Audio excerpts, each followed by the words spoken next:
Welcome to the debate. Our focus today centers on one of the most intellectually massive and historically resonant compilations in all of religious history, the body of historical rabbinic commentary. We're talking about the Talmud, the Midrashim, and the early Kabbalistic literature. And specifically, we're wrestling with the question of intellectual utility. What value does this vast, complex library hold for a modern restorationist faith tradition, particularly Latter-day Saint theology? Right, and that really is the central issue, because the sheer scale of these writings, we're talking thousands upon thousands of pages of law, narrative, esoteric thought. It can be overwhelming. So the core question is this: does this literature offer unique, indispensable insights that genuinely illuminate a restorationist's faith's doctrines? Or conversely, does its inherent legalistic structure, its post-biblical theological developments, and its frankly intensely exclusivist legal focus render it largely applicable, maybe even conflicting with the spirit of modern revelation? My position is that this material is absolutely vital. I argue that it contains unique traditions and intellectual insights into cosmological doctrines that strongly parallel or even clarify the scriptural understanding held by restorationists. It's like a massive reservoir preserving essential ancient aspects of the Abrahamic faith that were lost elsewhere. And I see that reservoir, but I'm focused on the framework that's holding it. I hold that the primary authoritative structures codified in these texts, especially the elevation of the oral law, fundamentally conflict with the belief system that's predicated on continuous, direct revelation and, the universal ethos required by a modern faith. For any student, the labor required to parse the genuine insights from the restrictive legal tradition creates more conflict than illumination. I understand why you emphasize that conflict, but let me start by just defining the unique treasures this compilation preserves. The immense value here is found precisely in the preservation of ancient traditions and interpretations that supplement or clarify the Hebrew Bible. They speak to a deeper, more comprehensive Abrahamic covenant.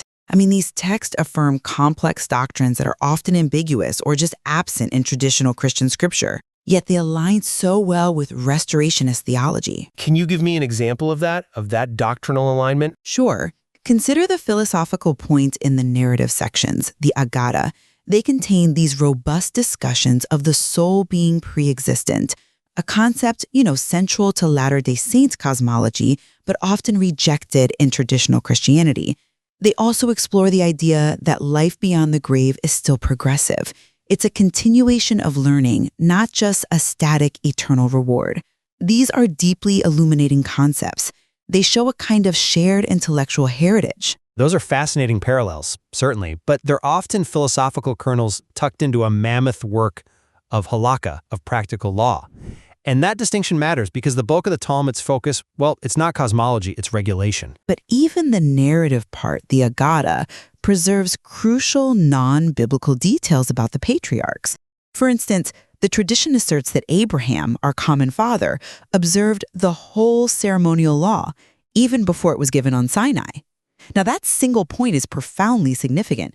It powerfully implies a sophisticated, pre-Mosaic structure of observance tied to the fathers, a concept absolutely vital to any tradition believing in an original covenantal structure that predates the Levitical Code.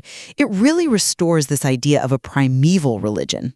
Okay, I agree that the implication of a pre-Mosaic covenant is powerful, if it's true. But how do we confirm that this is a historical memory rather than just a retrospective theological harmonization by later rabbis looking to elevate the antiquity of the law? Well, look at the precise historical memory preserved concerning the loss of secret power. The texts list 5 specific items found in the first temple that were missing from the second: the ark and its cover, the divine fire, the Shekinah, or the divine presence, the Holy Spirit, and the Urim and Thummim. This is not just trivia. This confirms an ancient understanding that key revelatory and liturgical mechanisms were literally lost. The very concept that essential divine tools were withdrawn and needed to be restored it's the intellectual bedrock of a restoration movement. That is a remarkable historical detail, I'll grant you. It suggests a profound internal recognition that a central revelatory authority was missing. However, we have to then turn our attention to the compilation itself, the Talmud, which arose to fill that very vacuum.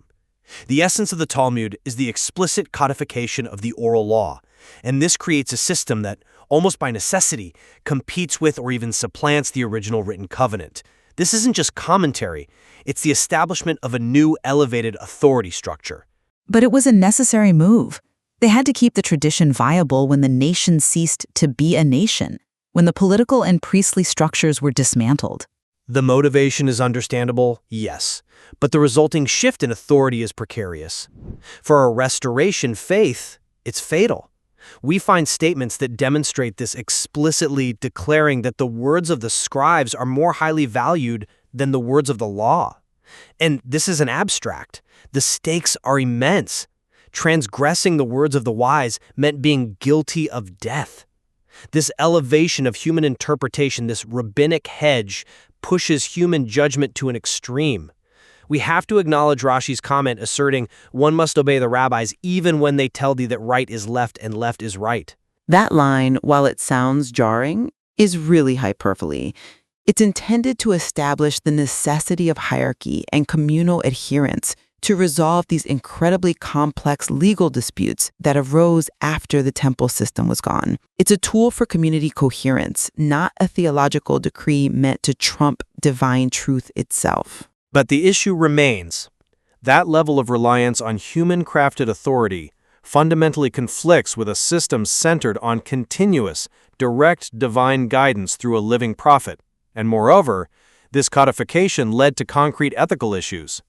The material contains passages demonstrating a deeply insular, exclusive ethos toward non-Israelites, Gentiles, which is highly problematic for any modern faith focused on a global mission. I accept that the legal codes evolved in a different context, a post-exilic context. Can you elaborate on the ethical concerns you find most conflicting? Certainly. You have prescriptive texts detailing different standards for lawsuits and damages when dealing with Gentiles, showing a distinct inequality. Worse still, there's an interpretation of Proverbs that explicitly states, benevolence is a sin to nations, meaning for Gentiles to exercise charity is considered a sin because their actions aren't rooted in Torah.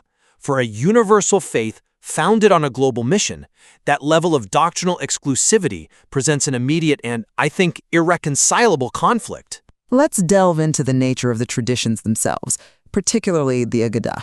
You seem to dismiss this as too fanciful, but I argue this rich material provides crucial character development that goes far beyond the biblical accounts. I see where you're going, but I am wary of the methodology. Well, take the detail that Abraham was only 3 years old when he first learned to know his Creator, a detail derived from gematria, the numerical interpretation of letters.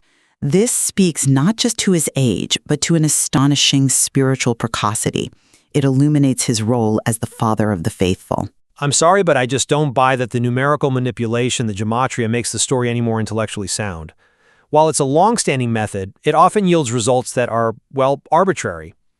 And while some Agadah offers profound wisdom, like the rivalry of scholars advances science, much of it is just too unreliable to integrate as credible doctrine. It creates this untenable filtering problem. But that risk exists in all traditional scholarship. Sure, but I point to the really elaborate legends to illustrate the difficulty. For example, the claim that Abraham sits at the gate of hell and causes circumcised sinners to become uncircumcised before they enter. That contradictory Baroque imagery doesn't illuminate doctrine, it just confuses the nature of divine judgment. That kind of material dilutes the credibility of the whole tradition. It makes it extraordinarily difficult to discern the treasure from the trash. That's a strong counterpoint. I would frame that variety as a dynamic theological mind grappling with immense concepts. But let's refocus on the issue of authority you raised earlier. You claim it needs to rigidity. I do, and the historical consequence is undeniable. The prohibition to show mercy to the ignorant was literally interpreted by some schools of thought, and it actively worked against later divine guidance. The text acknowledged this application, noting that this legal rigidity led some Jewish authorities to condemn the contrary procedure of Jesus Christ. This shows a system of man-made law that can actively prevent the acceptance of new, divinely sourced mandates. I acknowledge the tendency toward casuistry, but we have to remember the profound intellectual humility that motivated the initial compilation. The impulse was to preserve the divine law, the Torah, in a time of crisis. The compilers operated under the idea that if the men of old were giants, then we are pygmies. Their work, though elaborate, was an attempt to meticulously deduce and protect the existing law, not supplant it. Their modesty might have been sincere, but the effect was to create a new, unyielding authority. Not necessarily unyielding. Even within those legal codes, the system was not monolithic. The rabbis constantly engaged in dynamic debate about complex ethical issues, like the varying definitions of who exactly constitutes the ignorant one. This shows a system of intellectual disagreement where evidence and reasoning were supposed to guide belief. That feature aligns well with a restorationist emphasis on seeking truth through study. A dynamic system debating the parameters of a prohibition is still a system centered on prohibition. But let's shift to a different area, the conception of the divine, which you raised as a point of strong alignment. Yes, the divine complexity. I argue that these texts present a sophisticated, deeply personal view of God that resonates profoundly with non-Trinitarian anthropomorphic understandings. This is not the distant, purely transcendent deity of some philosophies. We find these bold, almost relational descriptions of God roaring like a lion in sorrow over the temple, or even wearing phylacteries. This implies a deeply engaged, physical, or at least personified being. I recognize the anthropomorphism, and I agree it's non-Trinitarian. But the descriptions are often wildly inconsistent, or just too bizarre for coherent doctrinal integration. For every passage showing God's compassion, you have descriptions of him being occupied for 12 hours every day in study or play, or even being conceived of as a hairdresser of the stars. The resulting picture is so internally contradictory that integrating it requires an impossible degree of selective filtering. But that filtering is the work of intellectual maturity.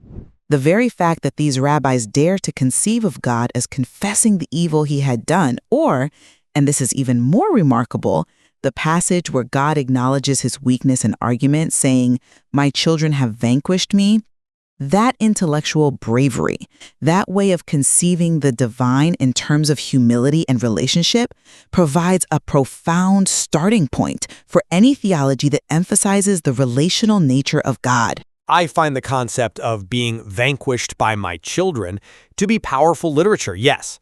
But we cannot ignore the deeply entrenched exclusivity that permeates the texts right alongside these insights.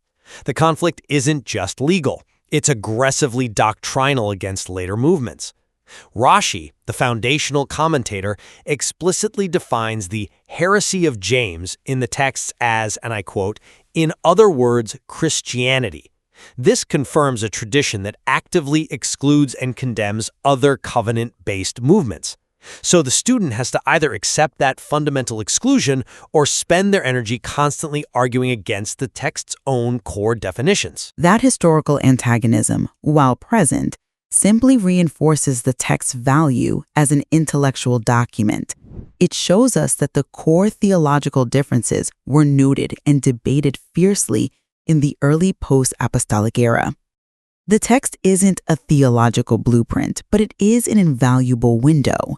It acts as an intellectual monument, preserving esoteric knowledge like the pre-existence of the soul and unique details about the patriarchs, which can serve as profound intellectual confirmation for concepts that restorationists already hold. And I maintain that, while historically fascinating, the fundamental conflict between the elevation of the oral law, which undermines continuous prophecy, and the inherently exclusive nature of the legal codices severely limits its utility for widespread doctrinal adoption. If the student must constantly engage in strenuous filtering to separate profound wisdom from problematic, anti-Christian, or overly fanciful tradition, then the material creates more barriers than it removes for a modern faith seeking clarity. Ultimately, I think what the text demands is rigorous intellectual charity from the student. It offers a challenging yet illuminating perspective on the evolution of faith and doctrine in the post-biblical era. It pushes the boundaries of how we understand antiquity. And in doing so, it forces the student to define precisely where authority resides, in ancient, codified tradition or in continuous living revelation. The choice required for integration remains strenuous. But it highlights the vital intellectual context for anyone seeking to understand the deepest roots of the Abrahamic tradition and the theological challenges that faced early believers.